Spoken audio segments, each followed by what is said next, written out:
क्या आपने कभी सोचा है कि वो शिव जो पूरे ब्रह्मांड के स्वामी है, जिनकी जटाओं से गंगा बहती है, जिनके त्रिनेत्र से अग्नि निकलती है, क्या कभी उन्होंने खुद को भी भस्म किया था?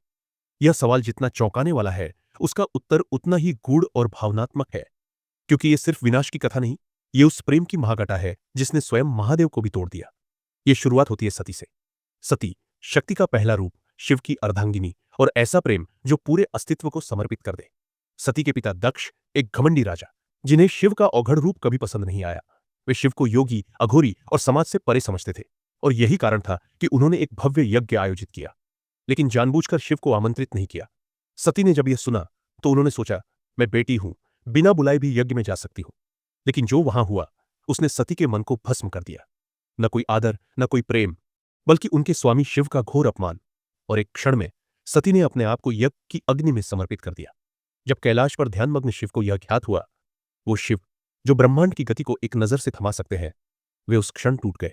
उनकी आंखों से आंसू नहीं, अग्नि निकली, क्रोध नहीं, एक ऐसा तूफान जो पूरे अस्तित्व को झकझोर दे। उसी क्षण उनकी जटाओं से अग्नि निकली और उससे जन्म हुआ वीरभद्र का। वीरभद्र, वो रूप जो न देव था न राक्षस, वह केवल महादेव के शोक और प्रेम से जन्मा बल था। उसके नेत्रों में ज्वाला, उसके शरीर में प्रलय, और जब उसने यज्ञ स्थल की ओर प्रस्थान किया तो धरती कांप उठी, आकाश भय से गूंजने लगा। वीरभद्र ने यज्ञ को तहस नहस कर दिया, देवताओं को परास्त किया, ऋषियों को हिला दिया, और अंत में दक्ष का सिर काट दिया। लेकिन क्या आप जानते हैं, यह कहानी यहीं खत्म नहीं होती।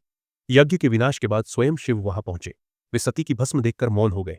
उन्होंने उस भस्म को अपने हृदय से लगाया और फिर पूरे ब्रह्मांड में विचरण करने लगे, कभी हिमालय की चोटियों पर, कभी श्मशान की राख में, और कभी अपनी ही चेतना की गहराइयों में।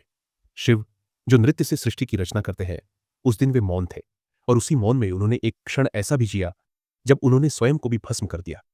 यह भस्म शरीर की नहीं थी, यह भस्म उस रूप की थी जिसमें सती थी, उस प्रेम की जो अब समाप्त हो चुका था। जब शक्ति ने पार्वती रूप में पुनः जन्म लिया, तब जाकर शिव ने फिर से ध्यान धारण किया।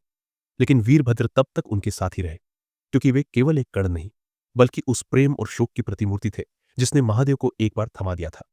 आज भी वीरभद्र की मूर्ति शिव मंदिरों के बाहर मिलती है, क्योंकि यह संकेत है, जो प्रेम का अपमान करता है, जो शिव के समर्पण को चुनौती देता है, वह वीरभद्र का सामना करता है। शिव वो जो संहार करते हैं, लेकिन अपने प्रेम के लिए स्वयं को भी भस्म कर सकते हैं। यही कारण है कि उनका प्रेम, उनका शोक और उनका मौन, तीनों ही ईश्वर की सबसे रहस्यमयी अवस्थाएं हैं।